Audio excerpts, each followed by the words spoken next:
Everybody, welcome back to the Purple Friday Show, episode 248.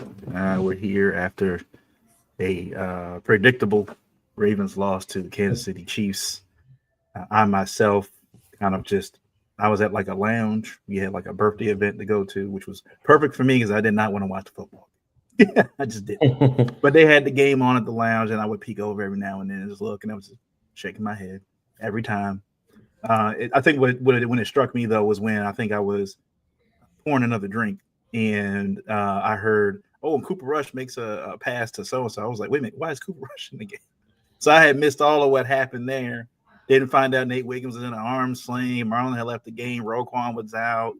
Everybody got hurt pretty much. Lamar hamstring issue. I don't know if you guys saw. I think there was audio from, I think it was either yesterday or the day before, where it looks like Harbaugh got real agitated with the media about asking about Lamar's hamstring injury. He was like, "What injury report comes out at 4 o'clock? All right, like I don't what I gotta say. What you want me to say?" I'm just like, "No, like, like you've been mum on this the entire week. Kind of people want to know. People got tickets coming to this game. People got to know. Like, do I need to go sell these tickets real quick if Lamar ain't playing? Like, for real, like." Yeah. So yeah, you can already tell the agitation is starting here. 1-3. For what I did see at the game, even in the highlights and things, like it's the same old, same old. They were just, playing soft on defense. Lamar made it. I'm not even gonna say an uncharacteristically bad throw. When Marlo's frustrated, he starts to show it when he throws a ball, because that one he threw to Mark Andrews, he didn't have to throw. It was like first down. He was getting pressured. All he had to do was throw the football away. He didn't need to make that throw, and he makes it. Look, props to the linebacker for making that one-handed catch. That was a phenomenal play by the linebacker there, but that's not a play Lamar has to make there. And you could just tell. But Lamar is playing frustrated. It feels like for him, it's like I'm the only one that cares about winning. I hear everybody else is just here going through the motions. That's what it feels like to him, I think. And the players are constantly all downfield. The routes are downfield. We keep getting the same coach speak from Harbaugh about why we're not playing Keaton Mitchell, why Justice Hill is only in on passing downs and Derrick Henry is only in on running downs.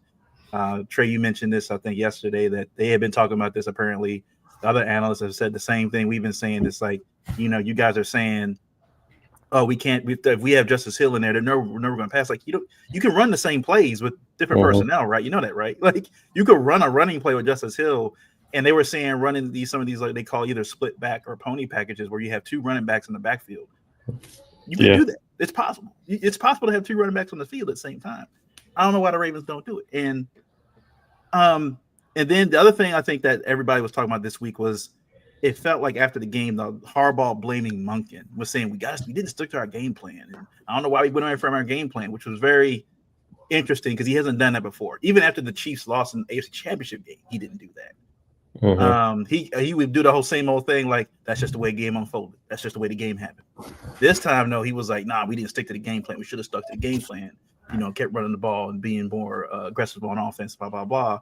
And then, but again, also when they asked him about the defense, he was like, "When I saw it on the sideline, I was a little, concerned. But then when I looked at the film, I felt a little bit better about it." I'm like, better about what? They gave up 37 points.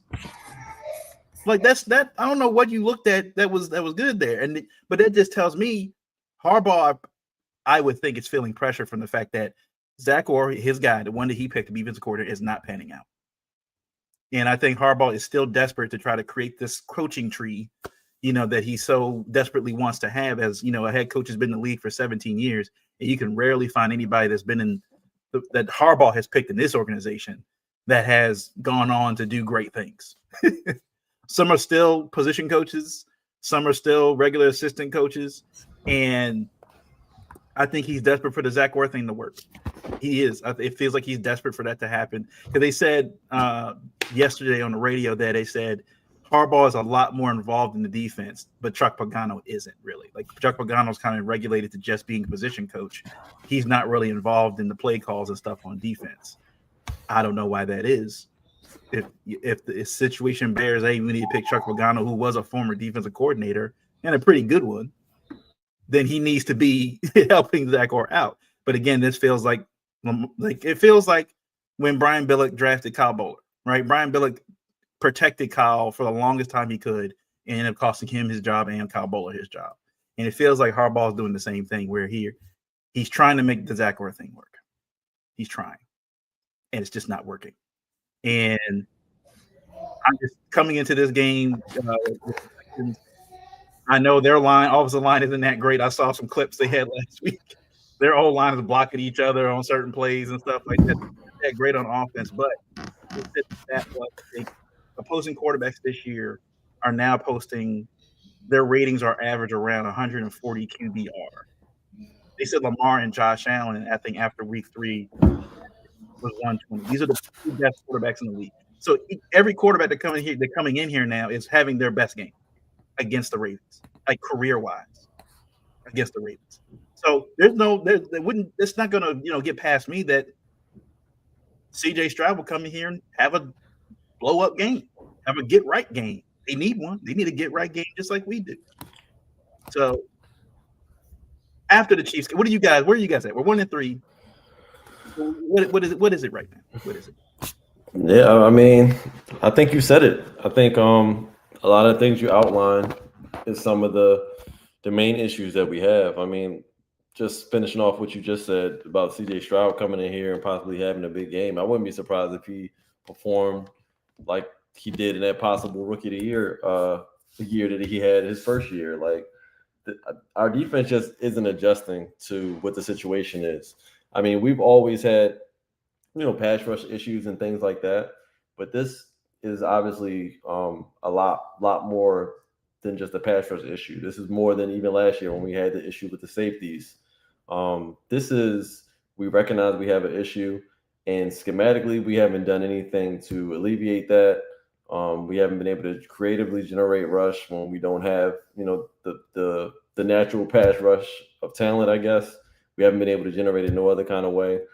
The defense is just looking bad, and mainly because they're out of position, out of sync. They look lost. They look confused before the snap.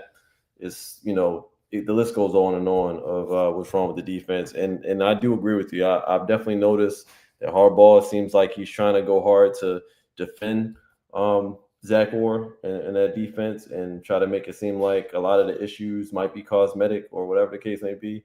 Nah, bro. It's not that. And it does make sense that he would be defending him that hard because this is yet another hire of yours that, he has to go out and defend now.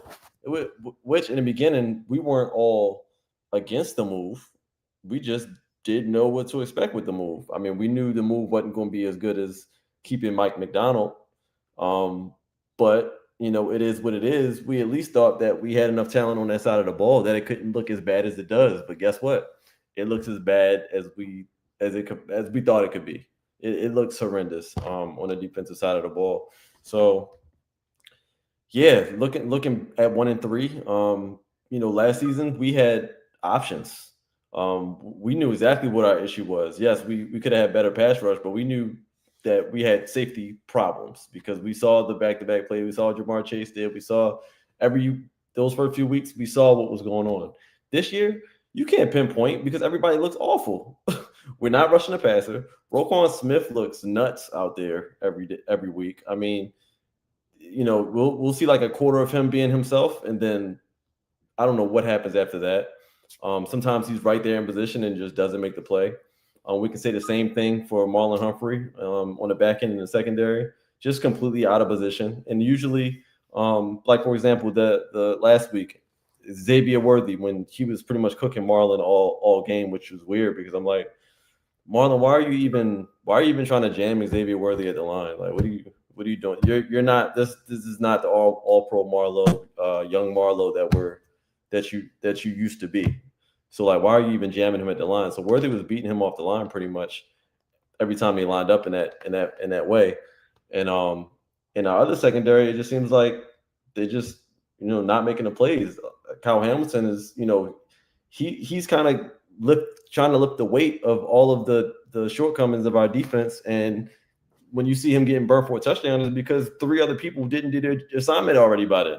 So it's just a litany of things you can go on and on about the defense. But what we have right now, it's not working. There's obviously no personnel moves that we can make. Guys are turning down the opportunities to join the Ravens. because of how crazy it looks. And it's not necessarily the team; it's the coach. Nobody has any faith in Zachary Orr over there on the defensive side of the ball. Offensively, still, obviously, it's not as dire as the situation, but our offensive line, it's cooked. Our offensive line is cooked. Like, it is what it is.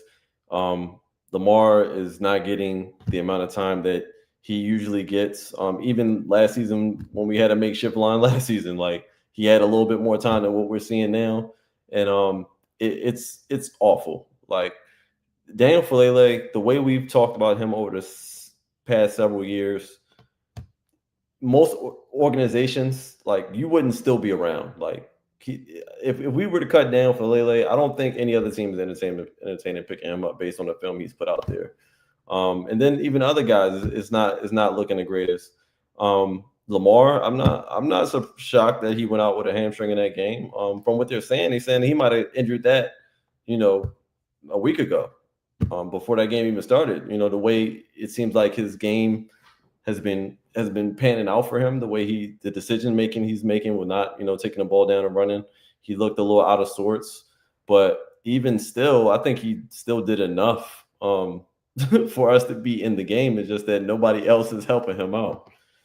I have no complaints for too much for our receivers outside of we're not really getting as open.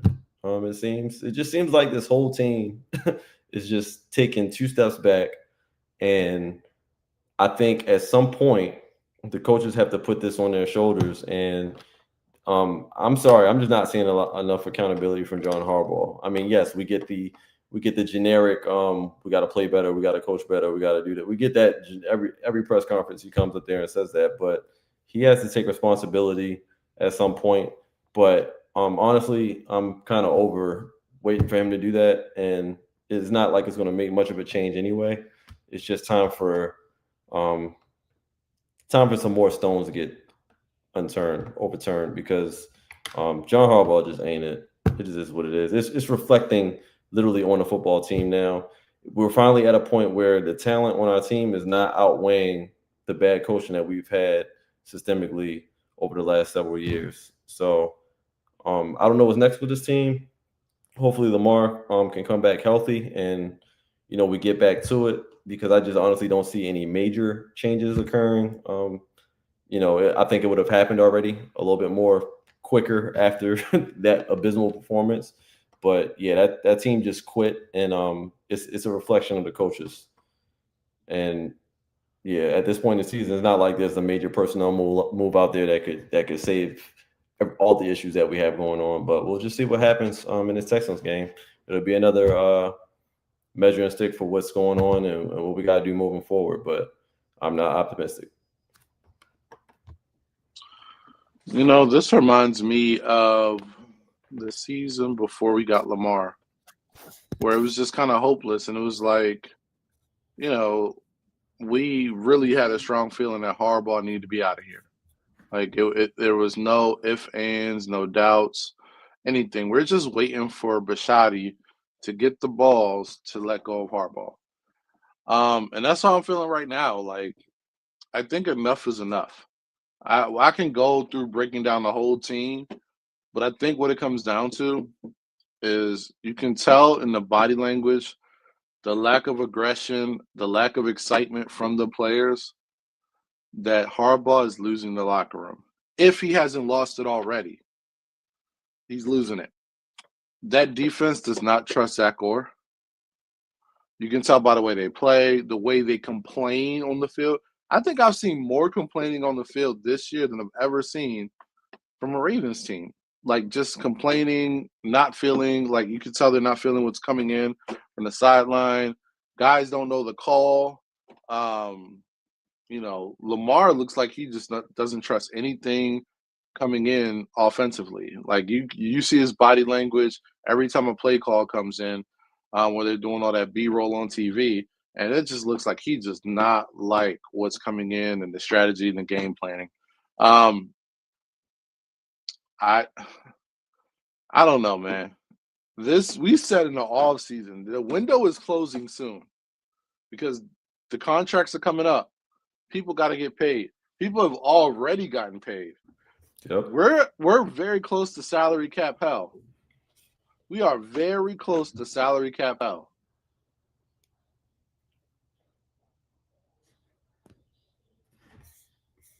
You want to mute Travis?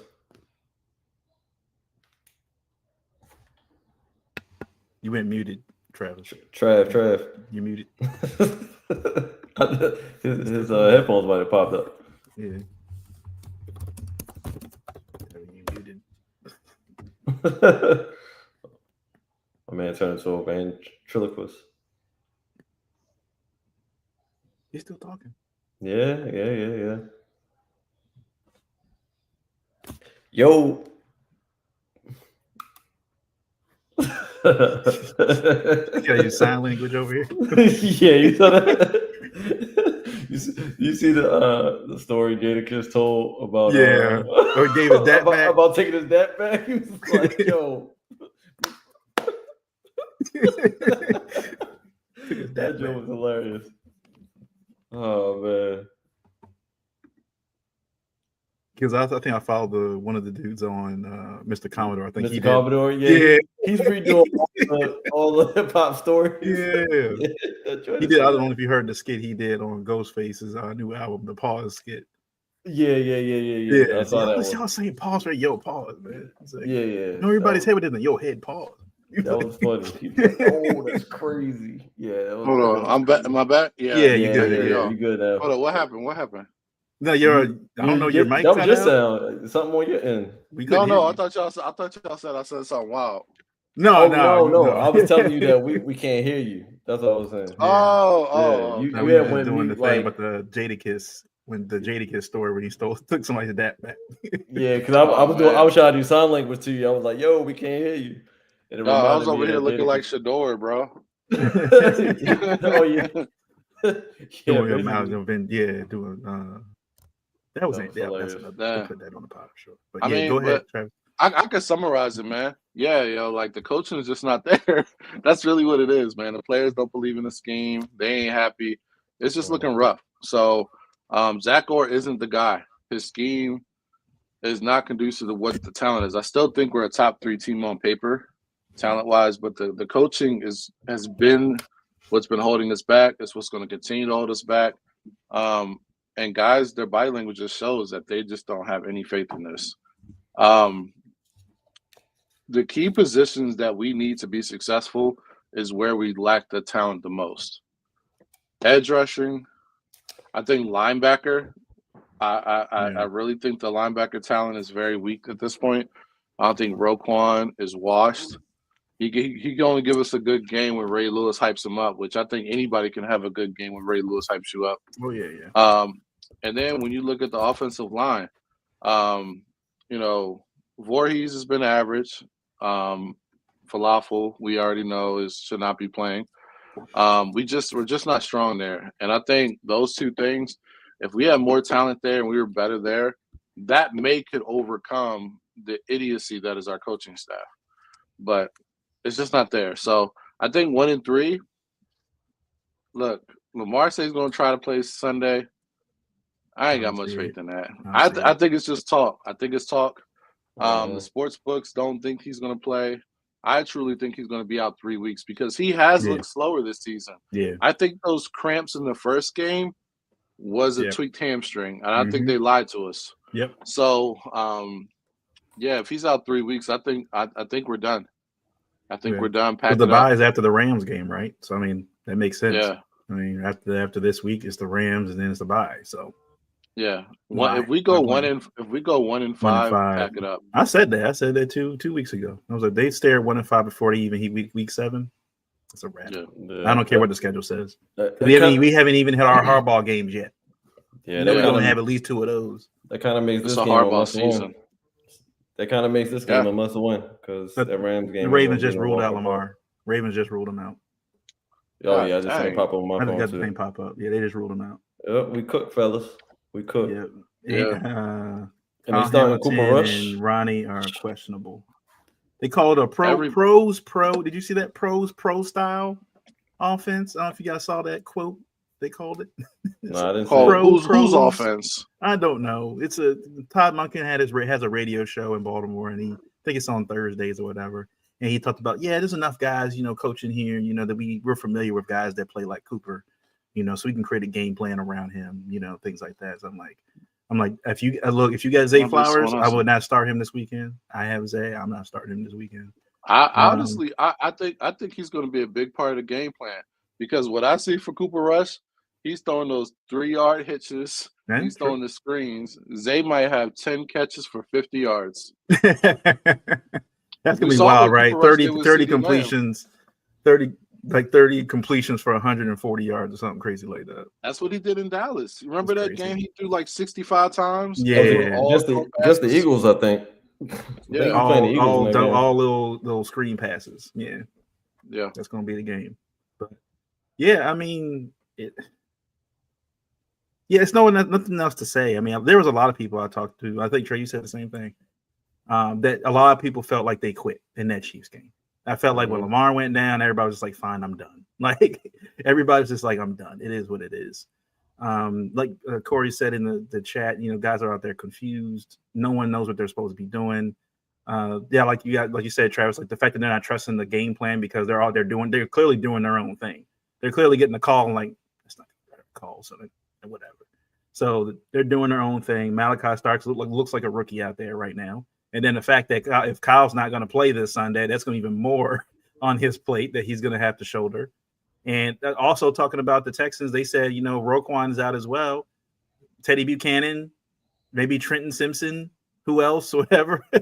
Who's gonna get the green dot Sunday? Who's going to be caught making the plays? Me, I guess.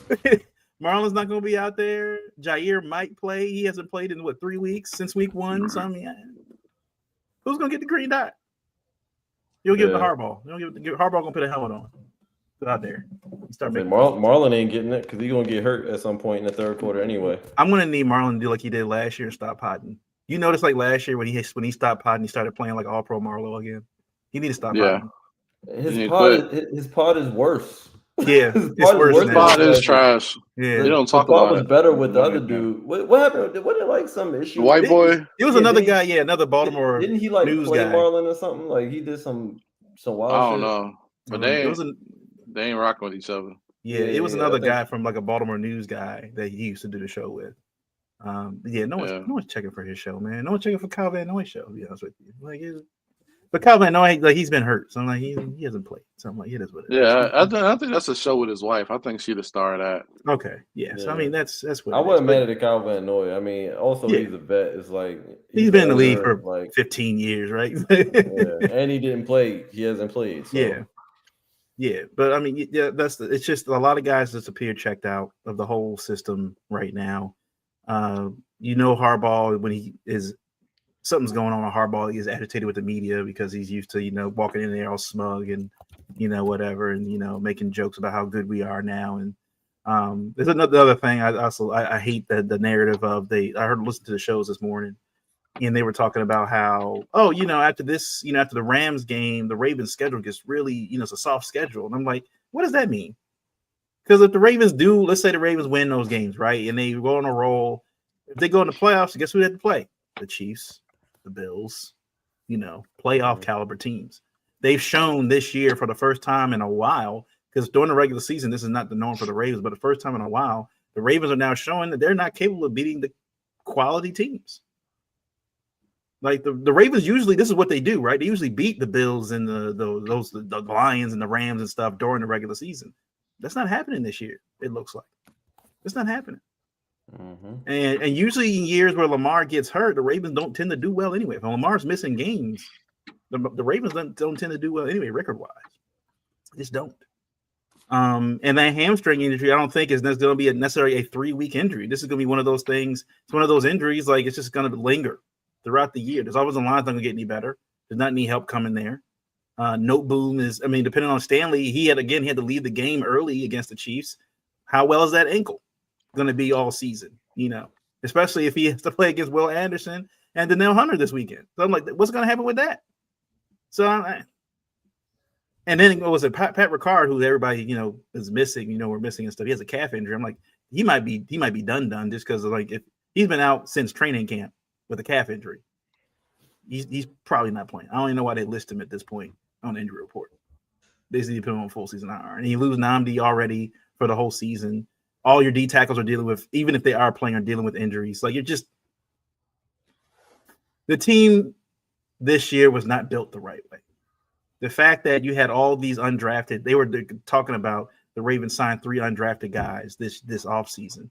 And they're like, that should have been a sign right there that they didn't have enough veteran guys at second level to step up when they needed to. Because that's been the whole thing. They were so top heavy that the guys on that next level were either unexperienced or rookies to the team.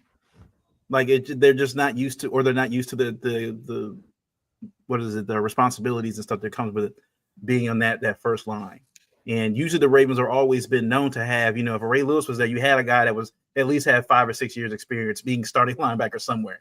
Like these guys could step into that role, but you have guys now that second level at every position now, especially on defense, that's not ready for that role.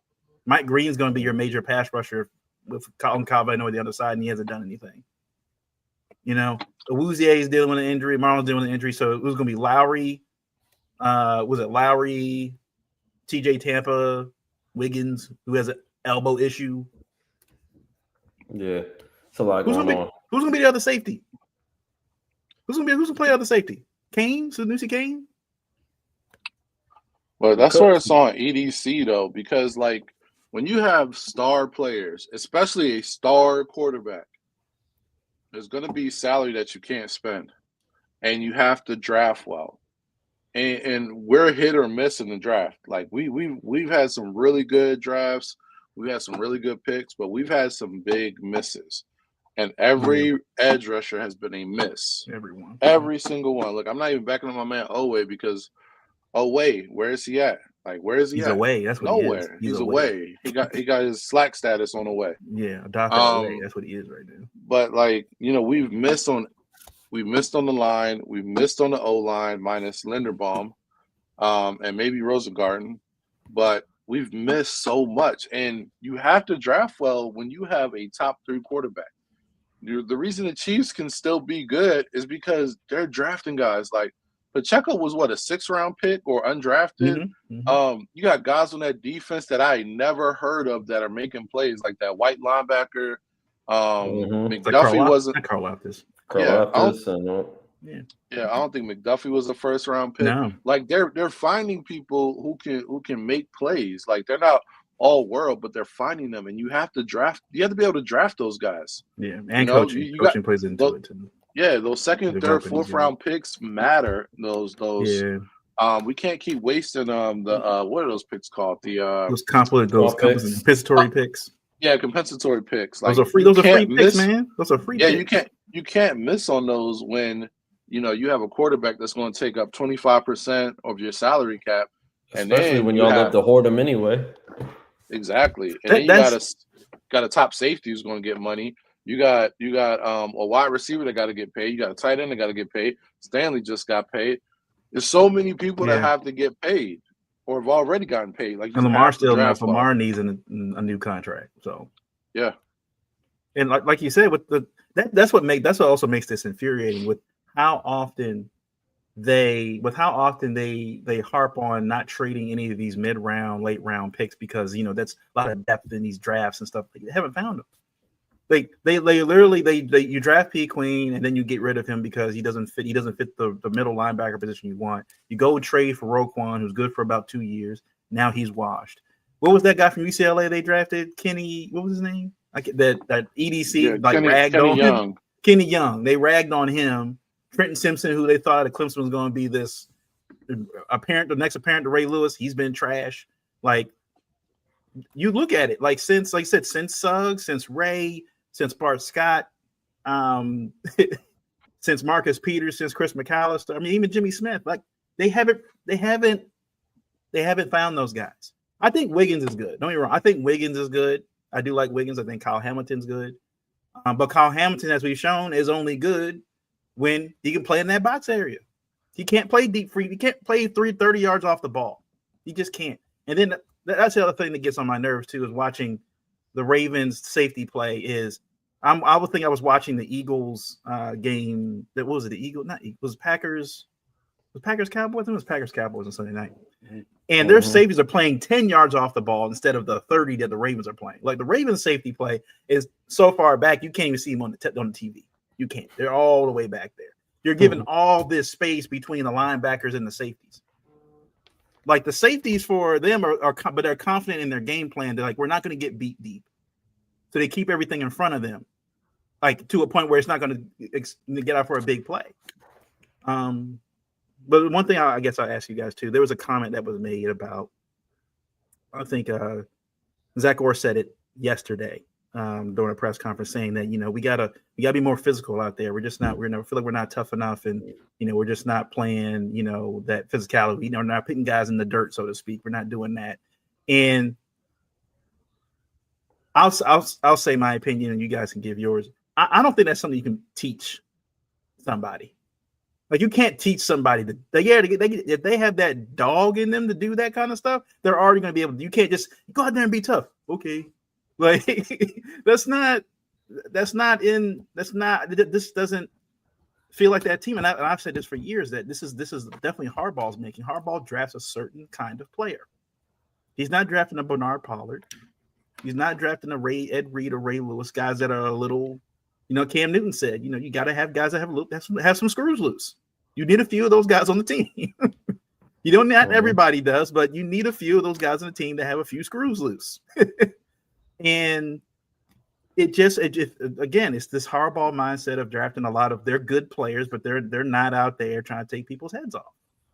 They're not out there trying to, headhunt order. That was the thing he used to do with that back when the Saints, I think when the Suggs and them got busted, whatever, for the QB, whatever it was. But I mean, they said the Ravens used to keep bounty, like in the locker room. They used to make bets on who would hit the quarterback the hardest and who could knock him out the game.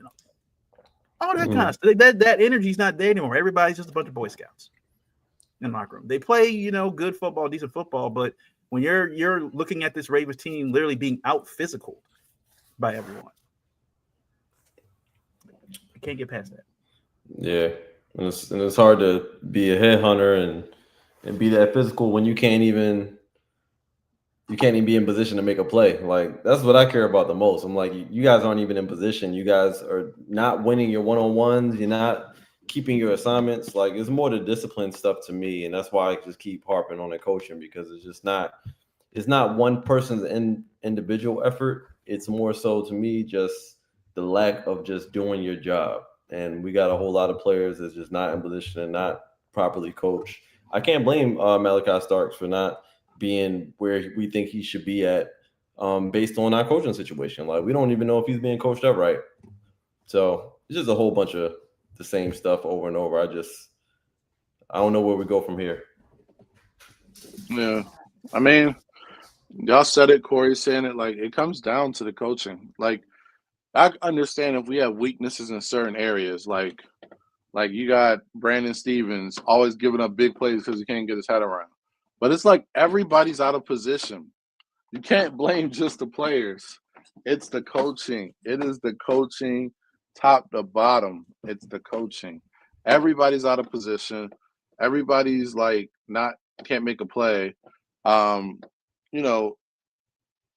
Or has to go. I think that's the only thing I can really say. He has to go. Give Chuck Pagano a chance to run his defense. I think that's what the toughest decision right now is for Harbaugh, is that I think if he removes Zach Orr from that position, is admitting he was wrong. And I feel like Harbaugh has a very difficult time admitting stuff like that. Like I look at what McVay did last night when they got stopped on the fourth down. He immediately went to the press conference, went to the podium, like, I made a bad call. That's on me.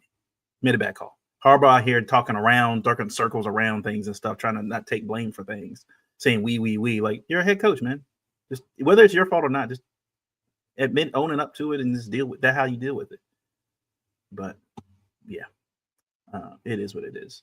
Moving on next to Week 4 NFL news, real quick, and I'll talk while Trey's I think on dad duty right now. But yeah, week 4 NFL news real quick. We saw the Steelers obviously beat the Vikings in Dublin. DK Metcalf had a really good game. Look, solid game, I think, from the Vikings too. But Steelers get a win, and I'm not saying they look world beaters right now, but they're winning tight games. They're winning these close games. Look what they did against the Jets. They're doing it against the Vikings, winning these tight games. So props up to them. The Chargers lose to the Giants, and what I thought was a shocker for sure, the Giants defense held the Chargers to 18 points. Jackson Dart gets his first win in his first start as an NFL quarterback. Brian Daboll looks like he was like, thank you for saving my job, man, because I think he felt like if he was getting ready to, go, what was it? I think he hadn't won a football game at that point. So the 0-4, 0-3, 0-4, then it might have been curtains for Brian Daboll. I don't know if he had that much leash left. So surprise win there. Jackson Dart bringing a lot of energy back to that Giants team, especially shutting down a team like the Chargers. But they did lose. Chargers did lose Joe Alt. So now they're down both of their star tackles now. Rashawn Slater and now Joe Alt are both out. Looks like for the year. So another game that was pretty good. Let me see here. Bears-Raiders. Bears barely beat the Raiders 25-24. Not necessarily a great game by Caleb. It was a pretty average game through a touchdown and 1 interception. But Adunze's been playing phenomenal right now. He almost had 70 yards catching in that game. Ashton Gentile on the Raiders side, 21 carries, 138 yards.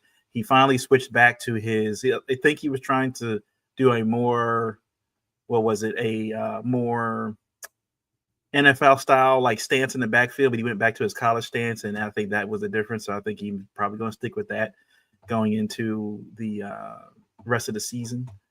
Packers-Cowboys, 40-40 tie, largest point tie in NFL history. The fact that both teams, there were 80 points scored in that game and no one won the football game has to be a gut wrencher, especially for Micah Parsons, who desperately, I know, wanted to win. Cowboys wanted to win. Nobody won that game. Literally, figuratively, and literally, nobody won that game. Jerry didn't get his win against Micah Parsons and the Packers, and Micah didn't get his win against the Cowboys. They finished at a tie, which I think in the NFC, as crowded as it's going to be, will be want to come down to one of those at the end of the season for either home game or not, or an away game. That's definitely going to, I think, affect that part of the year, especially. And then we saw the Jets and the Dolphins. Jets are now 0-4, haven't won a football game yet. The Dolphins get their win, but lose Tyreek Hill for the year, who looked like he was celebrating as he dislocated or separated his knee from the rest of his leg, tore most of his ligaments in his knee. There's definitely going to be a question going forward about will he be able to play the rest of his career? An injury like that, especially to a guy that's a speed demon out there, if he's not able to play, it's going to be, I think it's going to be a problem. So we'll see how that pans out for him. And then, and of course against the Ravens against the Chiefs and stuff. So is what it is right there. Let's move on to. I'm sorry. Here, let me go to my Bells and Pookies real quick. Let's go to the Bells and Pookies. All right. So my Bells this week, I would have to say Jackson Dart, getting the start, coming to a situation where the Giants desperately needed a win against a good team like the Chargers, who've been coached really well, been playing really good football, and to come in and win that football game, even though they lost Malik Neighbors for the year. Jackson Dart, this always happens a lot of times when they're rookies that these teams draft. We're going to maybe see it this week with Dylan Gabriel and the Cleveland Browns coming into situations where, they can potentially, put a spark into the team, get going to do something. So we'll see what happens with that there. That's my bell. Pookie, I'll have to give it to Aaron Glenn and the Jets, man. 0-4, I'm possibly looking at 0-5 coming up this week. It's not looking good right now. And, it's just not looking good right now for them. So they get my Pookies. Looks like Trey's gone. So I'll just do my little take real quick on the Ravens week 5. and we'll touch on that real quick. So, Ravens Texans preview. So as of right now, Lamar's already been ruled out.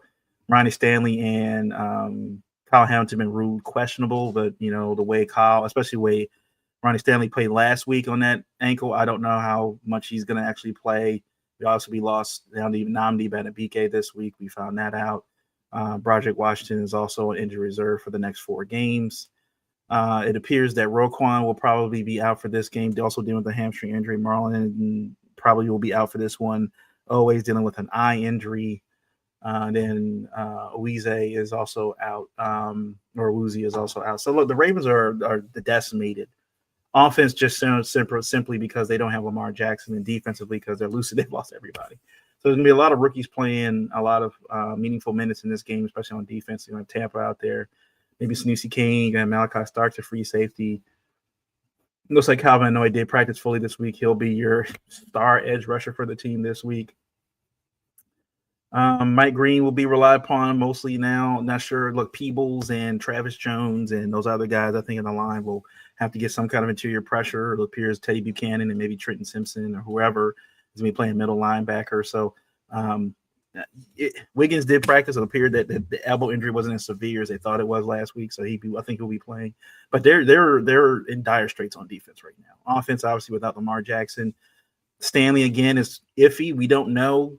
They said he didn't look good, in pregame before the Chiefs game, and ended up pulling him out of the game a little bit, not a little bit later. So we'll see what happens with that. But as of right now, I don't like their chances. They're going to have to play a lot of very Navy style of football. They're going to have to run the ball. I assume Keaton Mitchell probably gets dressed this game and obviously maybe plays a little more involved in this offense. With Cooper Rush, I don't expect him be throwing the ball a lot around. I think if he's throwing more than 25 times in this game, the Ravens will have a problem. I don't need to see Cooper Rush throwing 30 times in this game. I definitely don't. They're going to have to find a way to run the ball with Derrick Henry, with Justice Hill and Keaton Mitchell, utilizing tight ends. If Likely does play, I know he dressed last week, but I don't think he played meaningful minutes last week. They got to get the tight ends involved. The short game's got to be there. They can't allow anything deep down the field. They won't be able. I don't think they'll be able to throw deep down the field. Those plays just won't be there, just because I don't trust Cooper Rush's arm to get down that far. And everything's going to have to be 5-10 yard increments as far as passes. So that means some drag routes, some hitches, some comebacks, things like that are going to have to probably occur. Maybe some shallow crosses across the middle, something like that. They're going to have to try to mitigate. That line's going to have to deal with Will Anderson and Donnell Hunter. Coming off the edge there with pass rushers, which they've been struggling with all season.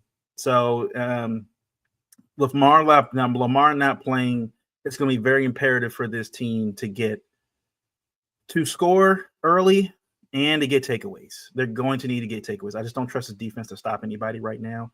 I feel like the Texans are going to be able to score like everybody else has been able to score. They're going to need to score often as possible.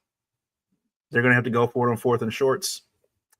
They're going to stay on the field as long as they possibly can, keep their defense as fresh as possible. So, I think that's going to be it for me. Short episode of the day. Obviously, the guys had to leave early, but I'll do my score pick for this week. I think the Ravens lose this game. I said Lamar's not playing. I think the Ravens lose this game 20. I think it's 24 to 20. 24-20, just because I think because of the running games and stuff like that. I don't know how explosive they're going to be, and it's going to getting points for the Ravens. I think it's just going to be tough to get, and I think the defense will have moments where they look decent, but I think the bend but don't break defense just doesn't. They're breaking a lot, and I feel like they'll do long drives and get down the field, and score touchdowns. I don't think it's going to be anything like 40 points or something by the Texans, but I think they'll 24-20. Texans. So that's it for me. I'll catch you guys later, and we'll see. Let's see the Ravens going to go 2-3 instead of 1-4. So I'll catch you guys later. Peace.